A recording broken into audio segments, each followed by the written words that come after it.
Twip. Bonjour et bienvenue sur Alecroscope, la chaîne faite avec le cœur et tournée avec les pieds. C'est un plaisir de vous retrouver pour cette nouvelle vidéo.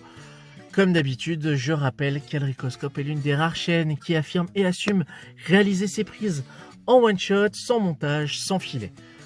Bref, j'espère que vous allez bien.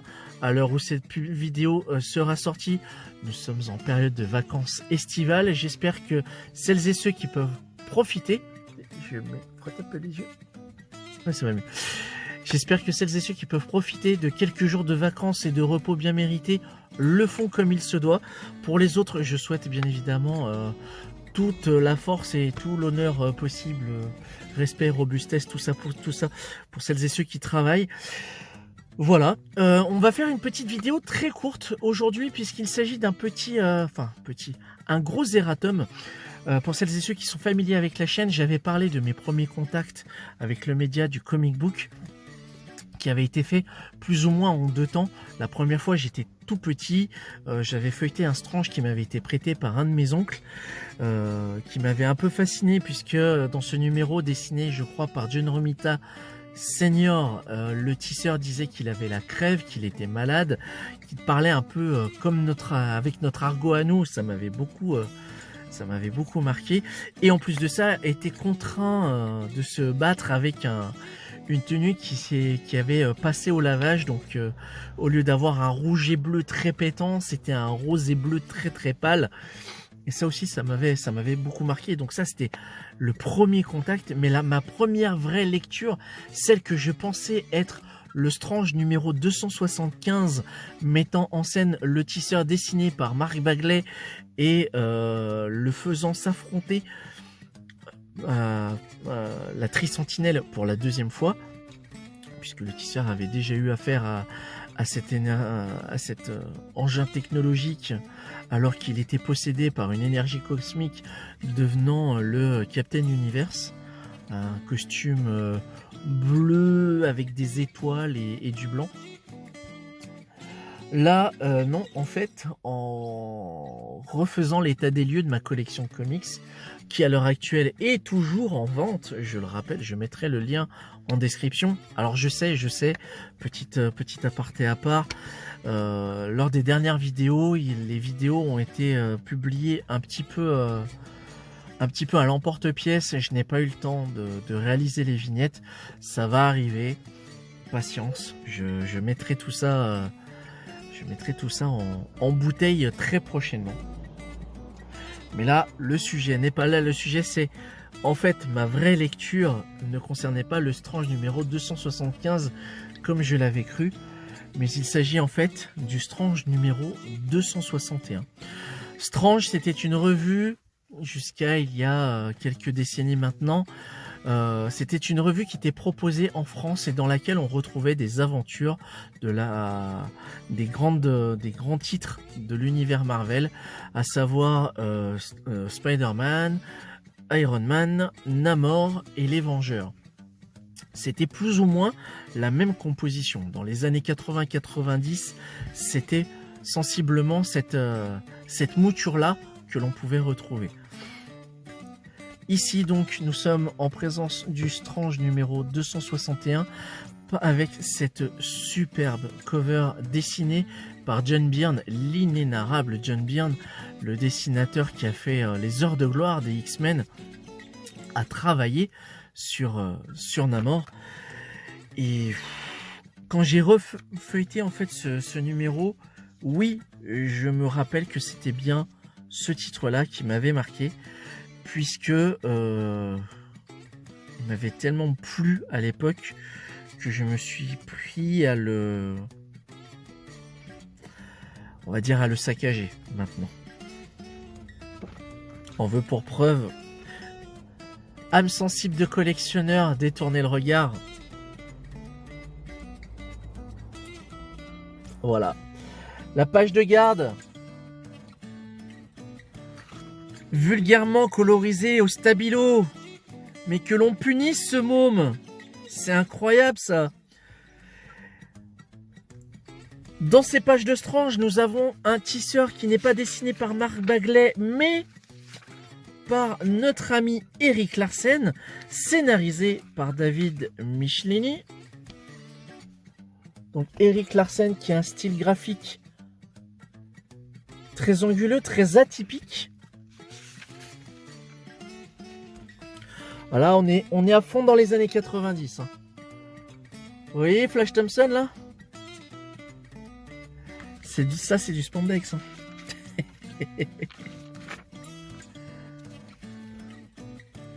Donc là en fait on était dans, on prenait le, enfin moi je prenais le récit en cours de route puisque l'histoire en fait fait place à une intrigue qui va mettre en fait bout à bout plusieurs ennemis du tisseur pour être la nouvelle composition des Sinistres 6,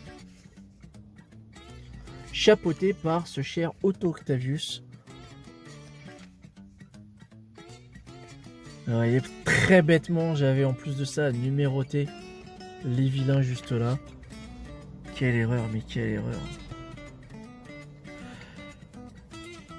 Le récit suivant, c'était un récit, encore une fois, que je prenais en cours de route, scénarisé par John Byrne et dessiné par John Romita Jr., l'invincible Iron Man.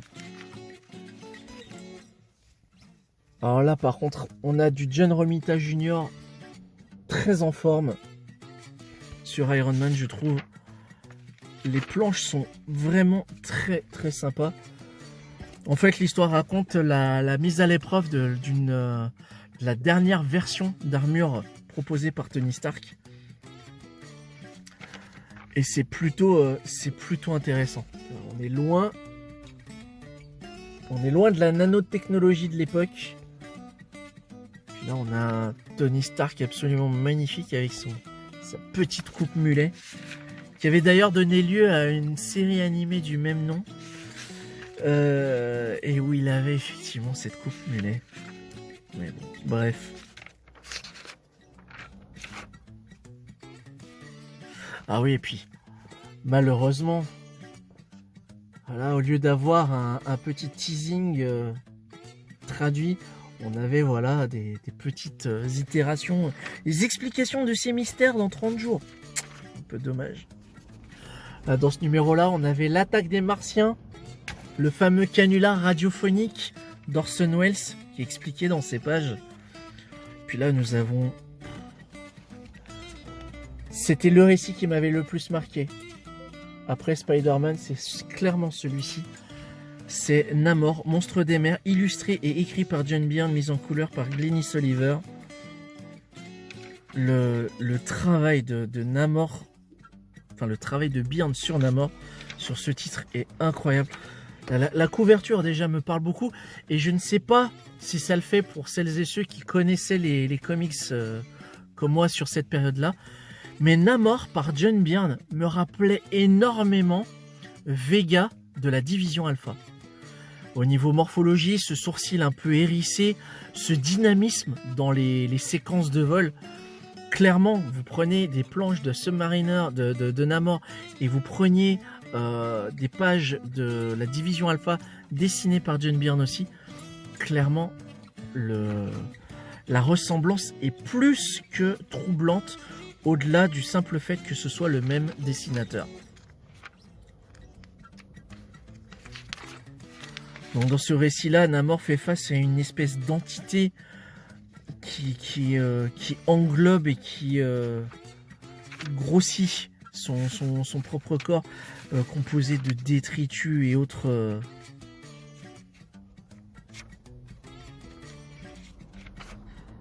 C'est tellement classe. Excusez-moi, hein, à la base, c'était censé être un simple petit erratum, et puis finalement, je me surprends à faire une review. Et le dernier titre, et non des moindres, c'était celui consacré aux Vengeurs, et pas aux Avengers encore à l'époque. Voilà, Stanley présente les Vengeurs, avec le titre Mort à Olympia, scénarisé encore une fois par John Byrne. Décidément, ce mec-là était partout. Dessiné par Paul Ryan et ancré par Tom Palmer, Christy Shield aux couleurs.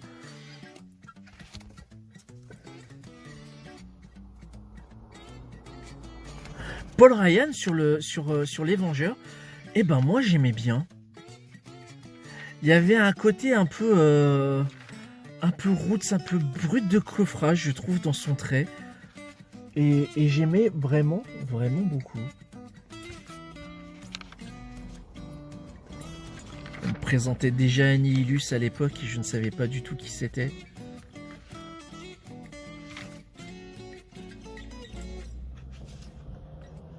Les Éternels, ici.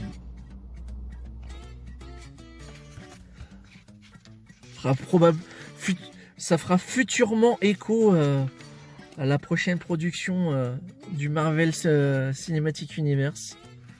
Ah, on retrouve les trois compères de Thor. Fandral, Volstagg.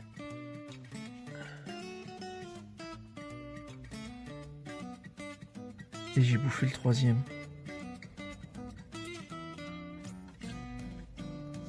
Oh putain, j'ai bouffé le troisième. Enfin bref, voilà. Et puis on terminait par le petit courrier des lecteurs des fans de Strange. Voilà, donc petit erratum. Ma première vraie lecture ne concernait pas le numéro 275, mais véritablement ce numéro-là, le numéro 261. C'est tout. J'avais envie de faire cette petite vidéo pour rectifier le tir. Si vous connaissiez ce numéro de Strange et que vous aviez aimé, dites-moi quel était le numéro, le récit qui vous avait le plus plu, le plus marqué dans ces pages de ce Strange numéro 261. Je le relis encore une fois parce que j'ai vraiment pas l'habitude. Il va falloir que je me l'imprime dans le cerveau. C'est le Strange 261 que j'ai véritablement lu la première fois. Voilà, c'est tout pour cette vidéo. Merci de l'avoir regardé jusqu'au bout. N'hésitez pas à me faire part de vos expériences de lecture en commentaire. D'ici là, portez-vous bien. On devrait, normalement, au moment où je tourne cette vidéo, prochainement réaliser un Fantastic Friday en compagnie de Max Faraday, qui nous permettra de débriefer un petit peu de l'actu comics, surtout au niveau adaptation, je pense. Prochainement, voilà. Il est temps que j'arrête parce qu'il commence à faire faim. Prenez soin de vous et à très bientôt pour une prochaine vidéo. Salut!